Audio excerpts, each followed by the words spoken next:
Okay, makes sense.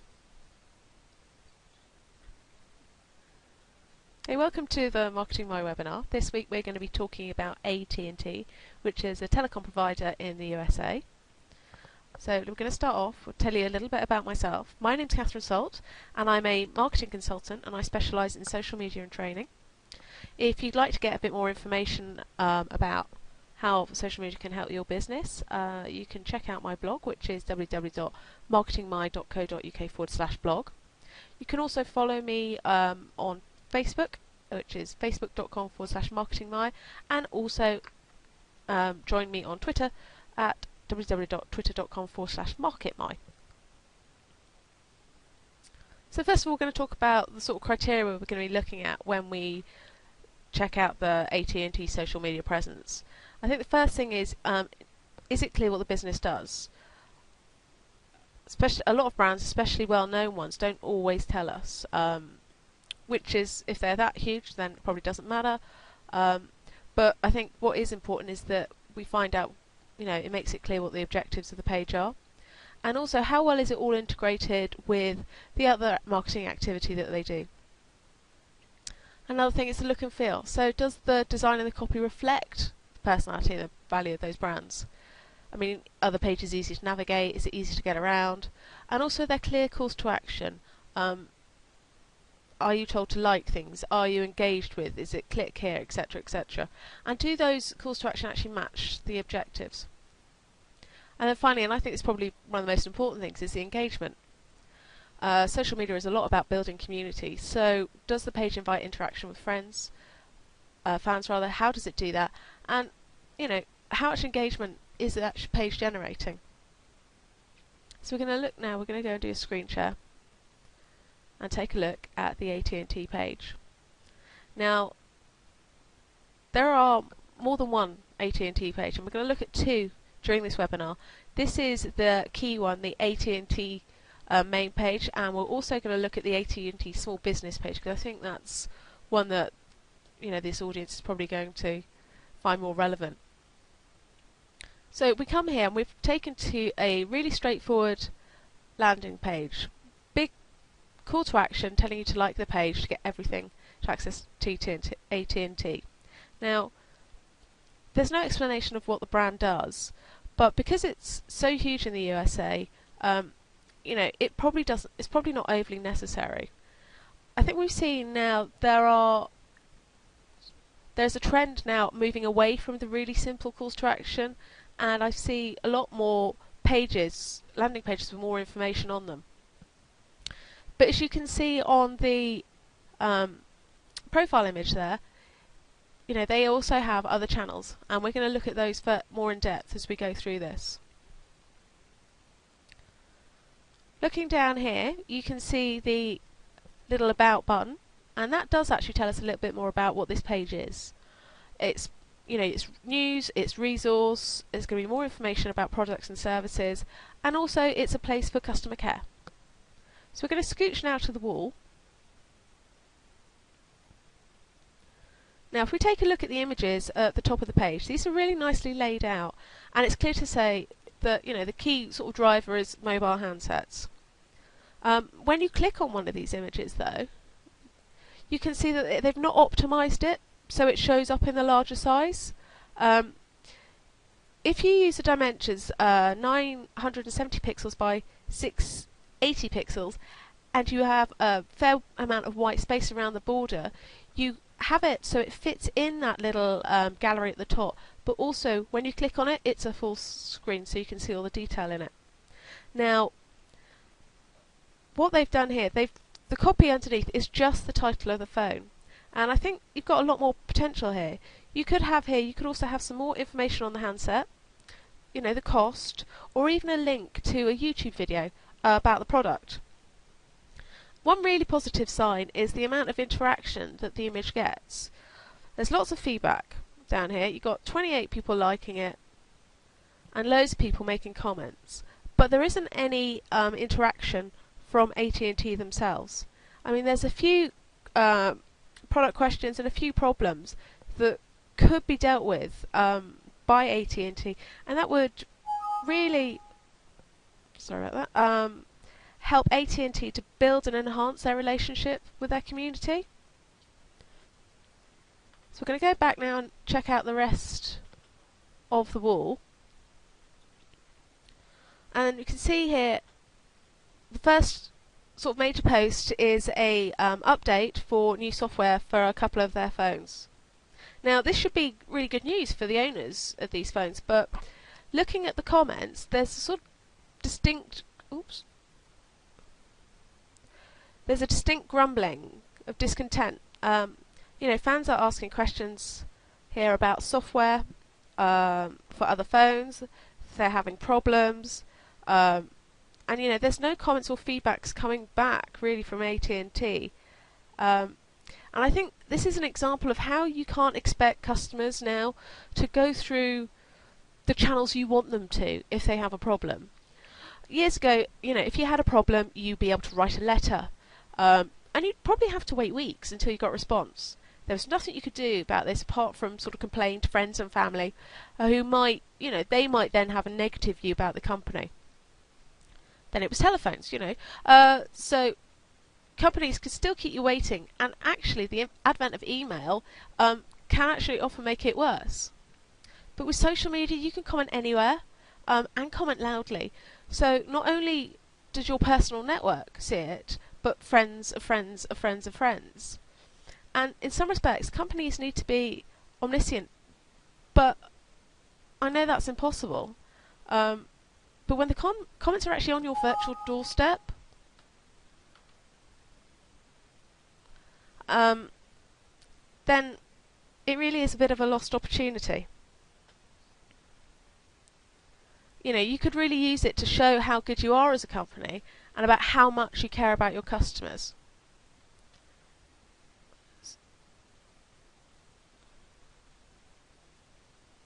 So then the next tip down is a little tip about how to use, a little tip for iPhone users, and ask for engagement. I'm going to check here because earlier, there we go.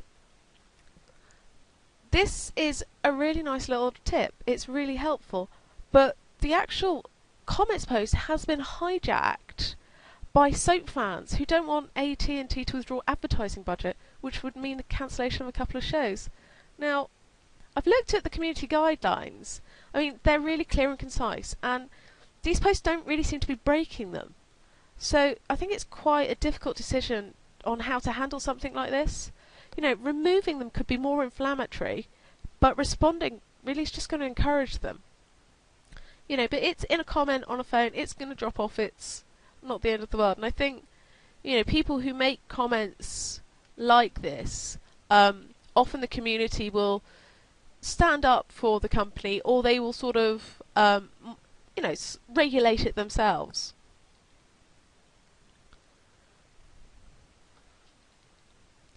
Also on the wall we can see there's actually quite a bit of discussion on the discussion boards, and this is where AT&T really seems to be responding, which is great.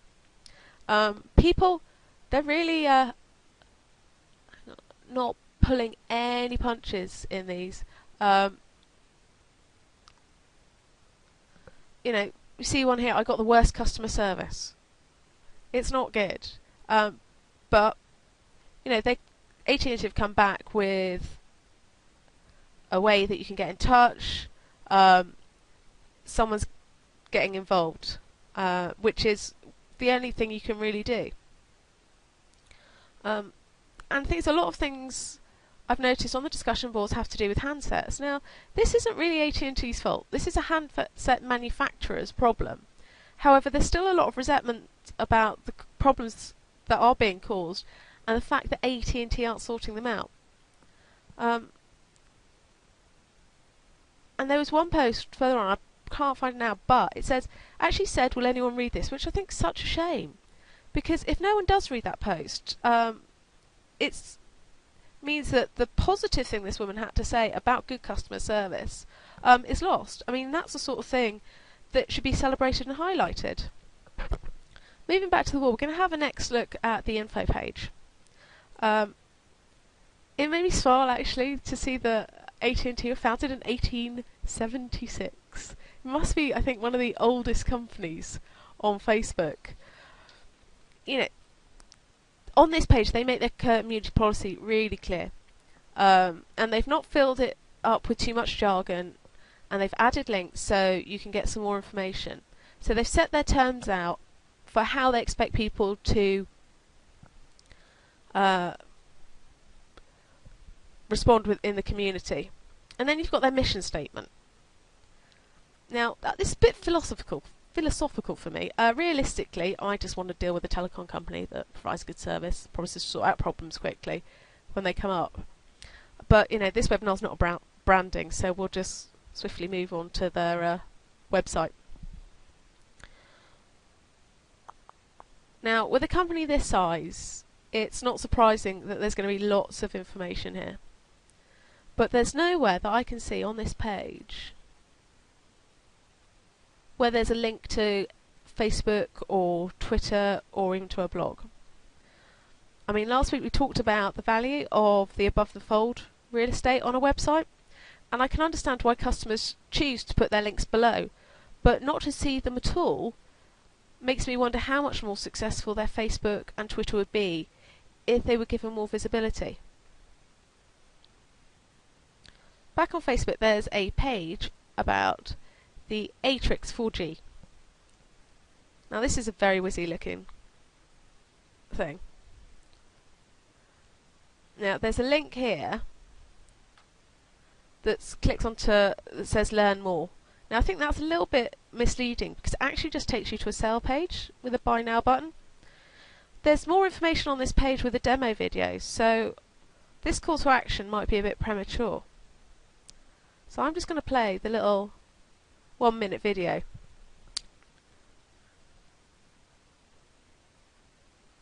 I'm not sure if you'll be able to hear this.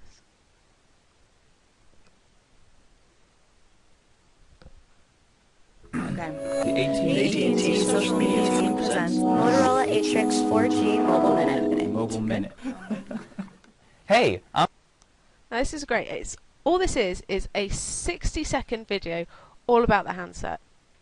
It's engaging, it's easy to follow, and actually it's really good for even for a non-tech like me. And there's some also there underneath is a link to if you wanted to sign up for some even more information about handset updates. Now from this video, when it goes to the end, you can actually see they have a Twitter and YouTube accounts, but this is, a really good way of reinforcing that there's other ways that you can deal with the company. So we're going to have a little check. Let me see if I can.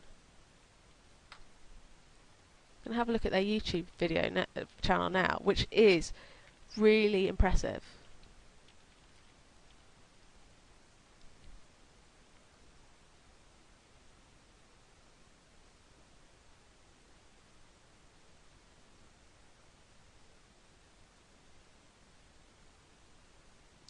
And they've really bespoked this channel. We'll see it load up. But what it's got on it, it's got lots of product demonstration. It's got the commercials. And videos also about their community work. And I think it's really smart. It's really slick. It's very easy to navigate and get yourself around. And it's also a great resource for people who want to know a bit more about their phones. And as we can see, there's another link up the top, and it takes you back to Facebook, and also you can link through to Twitter. So when we come through to this Twitter account, this actually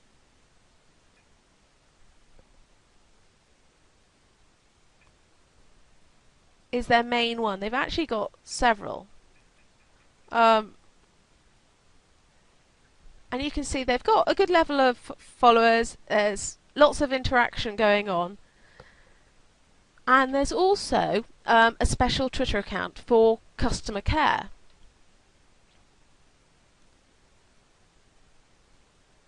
Let me...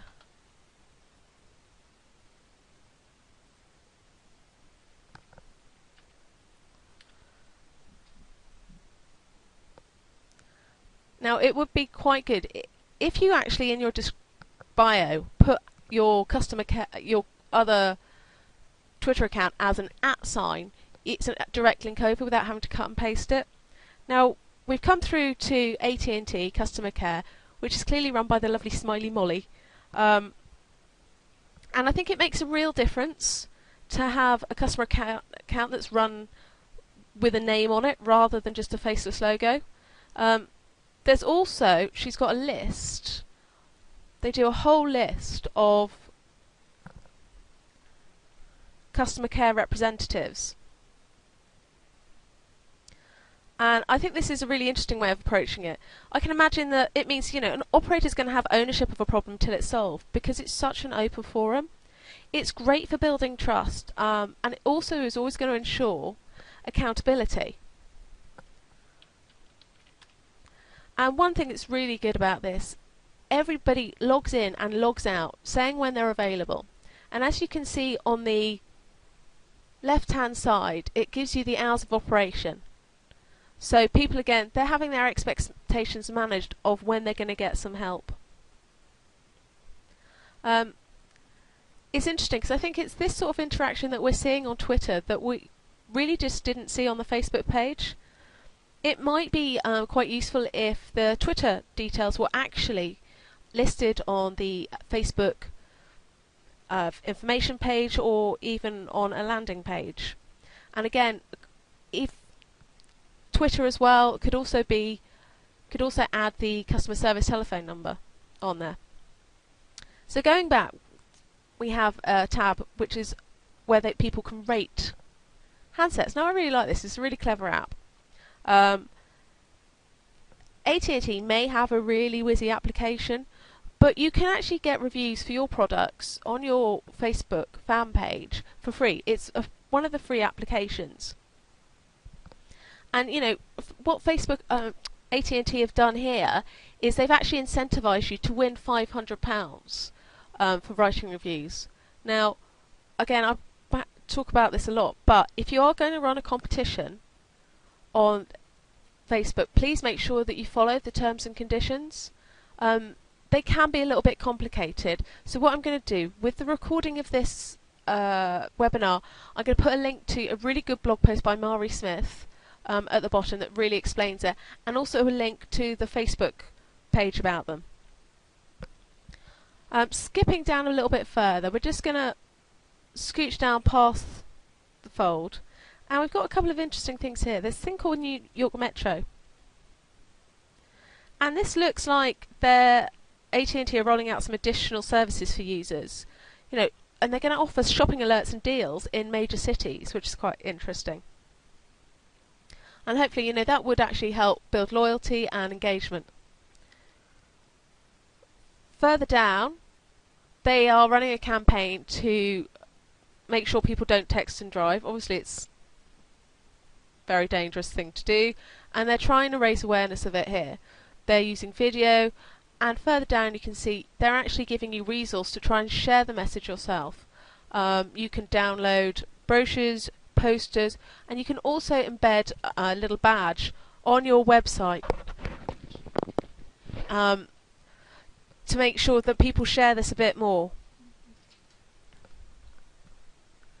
And then what we're going to do now is we're going to have a look at one of the other Facebook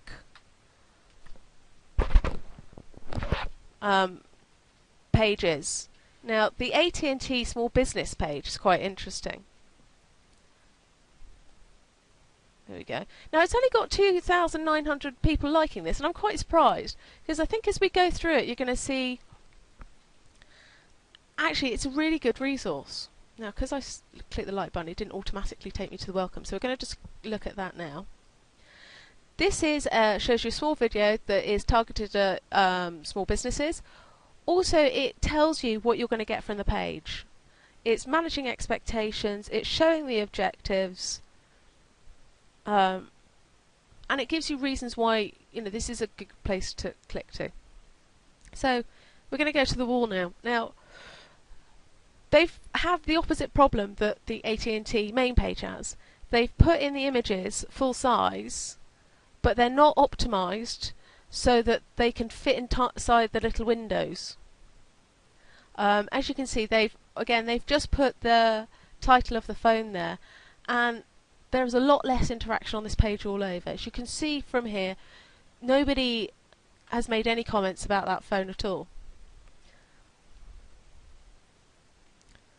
Now, you can see from the wall, there's lots of helpful pieces of information, and you're getting a few likes. Someone's made a comment, but it's not, in comparison to the other page, there's not that interaction. So going to the info page now, there's a nice helpful piece at the top about when the wall's monitored, and also customer service information down at the bottom. So you have the Twitter addresses, and again, what they've done is they have Twitter addresses specifically for small businesses. Now, with a business company this size, it makes sense that they're going to split it out into different areas. We also have, the same information about the community guidelines that the main AT&T page has. But interestingly, there's a different mission statement. The mission statement here is to connect you to your world, wherever you live and work, and to do it better than anyone else. Now, I actually prefer this one. It's straightforward, to the point. They tell you what they do and that they want to be the best at it. I'm not sure why they have a different mission statement. Maybe it's because it's a different arm of the business. But I always thought that mission statements were company-wide, but I could be wrong. If we're going to have a quick look now at the Twitter accounts for the small biz.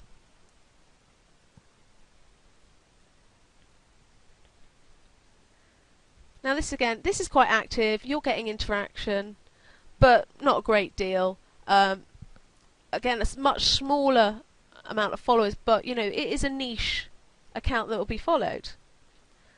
I would say that the lack of interaction on this doesn't mean that AT&T small business is talking to itself. If we had the tracking and analysis of those links that are there, that would tell us a lot more about how engaged people are. And I think this is why when you do use Twitter and you want to put links in, a link shortener like bit.ly.com that tracks and gives you reports on how successful can really help you identify what you're doing right and to do more of that. So we're going to now go back to the Facebook page. As you can see here, there's a whole page on customer care. Now, I think this is great. It's got loads of information on it. Links to the YouTube channel, links to Twitter, tutorials, even that you can follow AT&T on LinkedIn, and also an opportunity to ask questions. It seems strange that there isn't something like this on the more consumer-focused AT&T page, where there is actually probably a greater need for it. Then we have a YouTube thing. Again, this is more support, how you can use things, useful videos. I'm really surprised this page doesn't have more fans, because this is really useful stuff. And then there's a community Q&A. This doesn't really seem to be adopted at all. There doesn't seem to be much going on, really. Got a bit, but I think it's a really nice idea, and this is, again, it's something maybe that could be used on the consumer site. Now this is where actually AT&T talk about advertising. This is really the only salesy message that we've seen, and they're talking about getting found in the yellow pages and mobile list, various different advertising options. And I think it's fair enough to actually have some calls to action to sales on a page. It's not the main focus. The main focus is actually providing useful information and customer care. So what I would say about summary of the AT&T stuff is, I think the good stuff is Twitter. It's really well developed and run. It's engaged. It's very well organised. and it seemed to be a very popular resource for the customers. Also the YouTube channel, I think having all the videos on, the tutorials, is really useful and gives people a way of actually finding out more about their phone. And in some respects, if you give people all that information, they are less likely to come to customer services with a problem. The information is there for them to sort it out themselves. But it's a Facebook that I think has so much more potential. There is the opportunity to engage so much more with the audience. And it could really benefit for a bit of inspiration from the small business page, which the small business page doesn't look as active and engaged, so maybe increasing the awareness and visibility of that would help that side of the business as well. So I would just like to say that's the end of the AT&T webinar case study. Thank you all very much for joining, and I hope that you come along to the next one. There's also going to be a recording sent out tomorrow. If you have any questions or anything, you can always find me on Facebook at facebook.com/marketingmy, or ask me a question anytime on Twitter at twitter.com/marketmy. Thank you very much.